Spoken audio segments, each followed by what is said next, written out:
అభిలాషులకు you health తరపున ఆరోగ్యానికి మేలు చేసే వంటింటి వైద్య చిట్కా. మనం తరచుగా మన ఆహారంలో చిక్కుడుకాయను జోడిస్తే మన శరీరంలో శ్వాస సంబంధిత సమస్యలు ఉండవు. వారానికి కనీసం 2 సార్లు చిక్కుడుకాయ కూరను తింటే ఎంతో మంచిది. మీరు క్రమం తప్పకుండా తిన్నప్పుడు కఫం, పైత్యరస సంబంధిత వ్యాధులను వదిలించుకోవచ్చు. చిక్కుడులో ఇనుము సమృద్ధిగా ఉంటుంది. రక్తాన్ని శుద్ధి చేస్తుంది.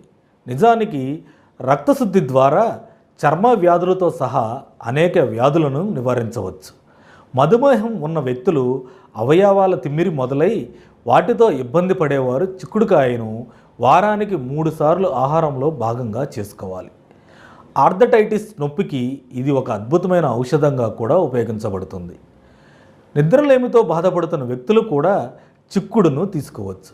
ఇది ప్రధానంగా